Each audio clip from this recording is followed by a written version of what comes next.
On board, we've got the best. Cardiologist Dr. Fahmi Farah is on the line with us, and a number of things to talk about. And, Doctor, welcome back to the show. How are you? It's great to be back. I'm doing well. How are you?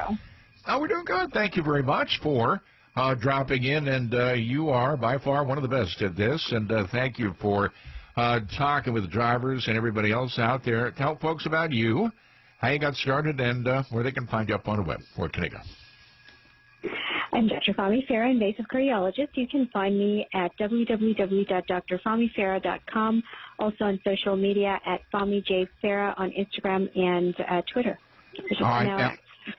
Outstanding. I appreciate you doing this. And, one of the big stories I was watching this morning I was going to ask you about is involving published reports, media reports about a deadly E. coli outbreak.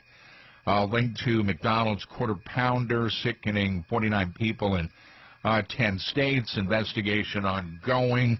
There's federal health officials involved in the investigation, and death reported in an older person in Colorado, one child hospitalized. Multiple media reports on this kind of a scenario. And in a situation like that, Doctor, when there is an E. coli situation involved, does that maybe trigger a tremendous amount of pressure for the heart?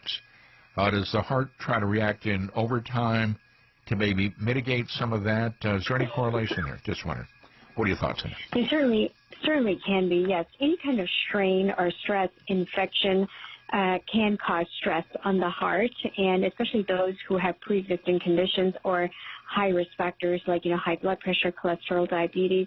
They are at risk, and it can cause them to actually have a heart attack. Okay, very good. And this, I think, really does point out the fact that folks, when they go out to eat, need to be very careful, correct in that? Because a lot of times the content of the food is something that may be out of the control of the driver or others that may be listening. And I'm just thinking about, like salt, for example. We've heard a lot of talk about, despite improvements, salt in restaurant meals remain very high, and that can hurt the heart as well, right? That salt content. It can. Salt is not very good for your cardiovascular system. Overall, for the heart and your health, it can increase risk factors like high blood pressure.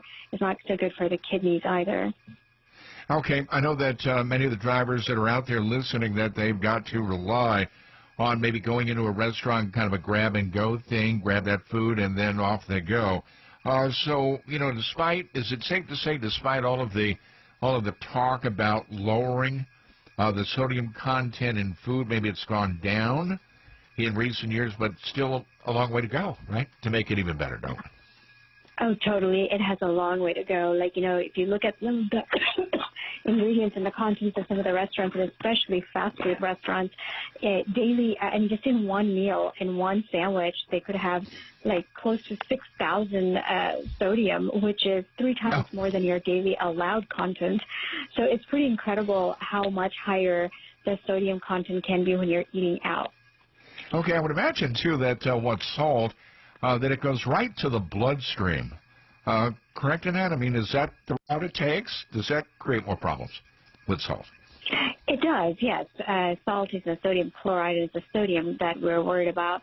And it does get into your bloodstream, and that's how your blood pressure gets elevated, and it just has so many other detrimental impacts. It causes an increase in the blood pressure, which as a result can cause an increase in the risk of having a stroke, damage to your cardiovascular system. Of course, heart attack is a down the road kind of a long-term complication. But one of the other things I want to point out is for those who have congestive heart failure, salt is, you have to be very cautious with salty foods because it can put somebody with pre-existing congestive heart failure into hospital. And that's kind of along the line of what we talked about in our previous conversations, holiday heart syndrome. Part of the reason why we see a huge spike in hospitalization the day after Thanksgiving or any holiday is because of this, actually, because food tends to have a lot of sodium, and it just pushes people over the edge, and they have a hard time breathing. They retain sodium and water. All right, Golly. All right, let's do this. Let me open up the phone lines for you ladies and gentlemen to call in. Here's a question I've got for you. Do you use that salt shaker? Is that your best friend at the table? Call us. Let's hear from you. There are a lot of salt substitutes that are out there. They can certainly give you that flavor effect, but it doesn't really do that much damage to the heart at all, or if at all. So do you use salt? Have you given it up? Or maybe you're trying to give up that salt shaker? Give us a call. What do you do? Let's share your story with Dr. Fahmi Farah. And again, Doctor, thanks very much for joining me on the program. You know, I'm thinking that maybe the majority of the population of the listeners are between the ages of, say, maybe 40 to 65, in that general range. And that maybe was the era where many were growing up with, Morton salts or other brands. When it rains, of course, it was like a staple.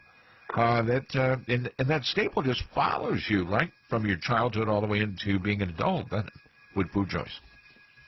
It does. You brought up a very interesting point that what you are used to as a child in your childhood, you kind of carry that habit into your adulthood, and it has an impact. You know, that long-term salt intake can have a detrimental impact over the course of those years. And the kids follow that, don't they, right? When they see mom and dad picking up the salt shaker with both hands, kids are like, man, that must be good. So we got to teach them young, don't we? Don't we? Absolutely, teach them young. Yes. All right, let's do this. We got to do the break thing. Coming up here, love to get you on board. Dr. Fahmi Farah is on. So give us a call. You know, do you suffer from hypertension? Does salt contribute to that? We're going to focus on the salt side of what you're doing. And I'll give you a quick little story as we go into the break. I live in the North Texas area and went into a local store. And big grocery chain. Went in there to pick up some, prepackaged food. That was my first mistake. The prepackaged food, and I just happened to read the label on a little container of soup, like a $4.99 container of soup there, not that much in it. I turned over and looked at the salt content, and it was 1,000 grams of salt. 1,000 grams. And I almost had a heart attack right there. Just looking at those numbers out there, salt can show up in some of the most ways you might not even think of. You got to read that label. We're going to talk more about that. Stay tuned, bunch more. Doctor, hold on, and we're going to be back in a minute. SiriusXM 146. And let's bring back on board Dr. Fahmi Farah, who's on the line with us. And Doctor, again, very, very much thank you for joining me on the program. Where can folks find you on the web? Again, social media and the phone number. Where can they go? You can find me at www.drfahmifarah.com. Also, Bentley Heart Medical Center at 817-720-5185. And on social media at Fahmi J. Farah on Instagram and X. Outstanding. And drivers, hey, I know this goes all over North America, United States and Canada. And I've seen the numbers. This is being heard by hundreds and hundreds of thousands of people. So reach out to Dr. Farah. She can do telemedicine with you. You may not be in the Dallas-Fort Worth area, but she can certainly reach out to you and vice versa by the great thing about telemed. Correct, Doctor? That's a cool way. One of the things, I guess, one of the outgrowths from the pandemic, which has brought more medical information to the drivers, right? Talk about that. Out of the pandemic era, so to speak, we are now able to provide telemedicine, which really is amazing because especially for those who live in remote areas and they have difficulties in getting to a medical facility physically, this is a great tool for them. We are able to come to you through telemedicine wherever you are. So for those who have, difficulties in getting to places, please utilize this and get your heart checked. Outstanding. You got to do that, driver. So, again, make a point of that. And, Doctor, again, thanks very much for joining me on the program. I think it was, was it about 3 months ago that your little sister graduated, and now she is a cardiologist as well. Am I correct? Do I remember that right? That is correct, yes. She's actually about to take her board examination for her. It's a big exam, so I believe she's taking that soon. Okay, outstanding. Now, when you mention a board exam, is that like an 8-hour, lock them in a room kind of a setting and, go take it? Or is it much more than that? That sounds like a lot of work. It is much more than that, actually. It's a 2-day test. So Oh, wow. it's 8 hours for the first day and then another about 6 hours the next day. So it's a 2 full day test. Oh, wow. That is incredible. You know, when you think about it, I think a lot of folks, man, they'd be lucky to get maybe like through 1 hour test in high school. But, you know, it's got to be exciting because you are her mentor. I've got to think, right? That's got to be very cool, watching your little sister out like that. It has been from my perspective, just to see somebody else go through the exact same steps. So it's been kind of fun to watch her, and then kind of a reminder, like, man, I can't believe I went through that. Yeah. So. Well, it's an amazing story because, I mean, you guys are sisters, and you're practicing cardiology, and I would assume she's going to be working with you in your hospital, which makes it so much more fun. And, of course, she's going to go through the rigors of, the training and then helping out, maybe getting into surgery all along. But medicine has been a passion in your family for you and your sister, right? From probably when you were very little kids growing up. Yeah, it has been, especially for me since I was a little kid. I knew I wanted to go into medicine. I just always had an inclination towards just playing with stethoscopes and just pretending to be a doctor when I was a little kid, and then that just turned into reality in life. And part of the reason probably is because I grew up kind of seeing a lot of heart patients and close family members, so that probably is what was responsible for raising that interest in me. Other than myself and my sister, my dad was actually in the medical field as well. He still is. He's a pharmacist, and so we kind of wow. on that. Mm-hmm. Oh, wow. That's exciting. That's very cool. So it's kind of an all-in-the-family thing. So your dad was your inspiration to get going into the medical side. I bet your little sis was looking at you going, I want to follow in your footsteps, which makes it so much more cool. You know, and with your dad in it and you and your sister in it, this is really an exciting time to be in medicine because when somebody is getting a diagnosis of, I'm going to throw something out, congestive heart failure, or if there is maybe too much sodium that is being retained by the body and somebody's got to go on LASIK, I guess, and, man, it could be a really scary time. So once someone comes in, and this is going to be a good message for the drivers out there, that once somebody comes in and sees a doctor on whatever the ailment is, they're in good hands. This should offer them reassurances that there's a medical professional that's got the degrees, that's got the background, that can help folks overcome. Do you find it's very comforting for many once they sit down and talk to you about what they got going on?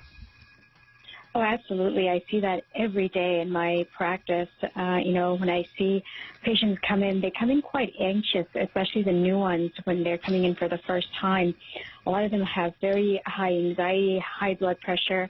And then once I talk to them and give them a lot of reassurance, they feel better. It's not that I'm telling them everything is normal. Often it's not. I'm telling them, hey, we have to look into your heart and get to the bottom of this.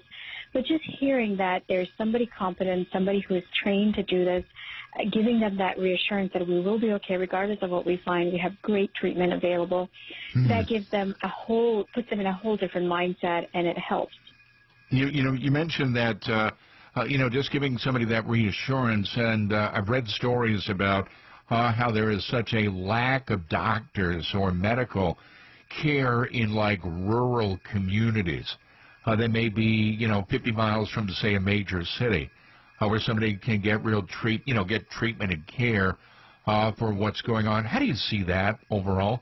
Are there different ways the medical community can reach out to those in rural communities to bring them more into the fold and get them the medical attention that they need?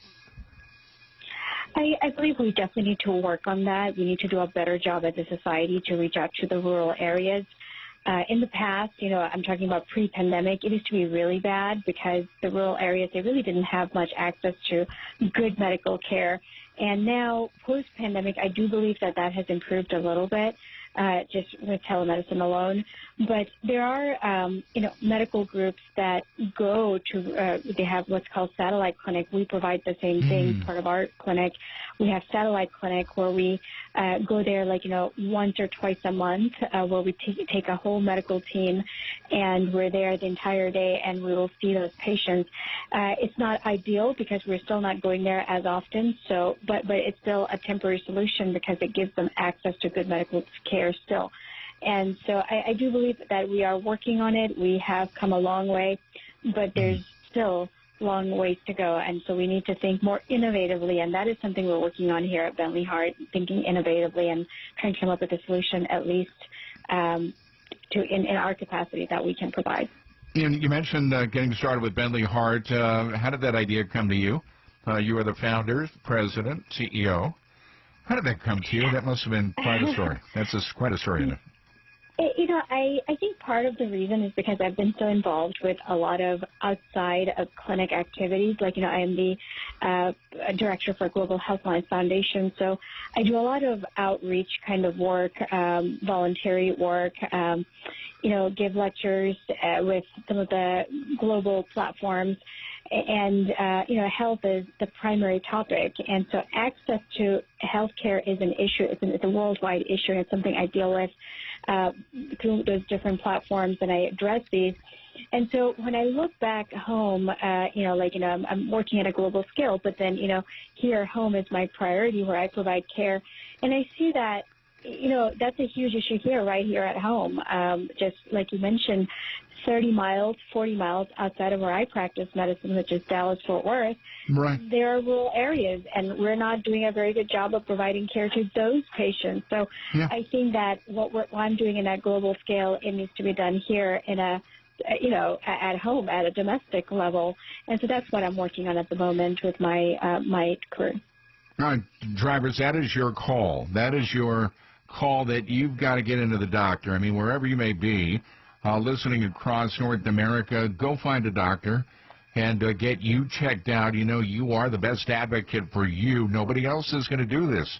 That's why if you got heart issues going on, reach out to Dr. Farah, and, maybe you need a general practitioner somewhere. Find one, because you are the most important thing out there on the road today. You are moving the economy and keeping us and the global economy moving. And that's why we need you. So keep after it, and you think of you out there. Ladies and gentlemen, Doctor, thank you very much. And, we've flown through this. Dr. Fahmi Farah on the line with us. And, Doctor, one more time, where can folks find you? Phone, social, and the web. Where can they go? You can find me at www.drfahmifarah.com.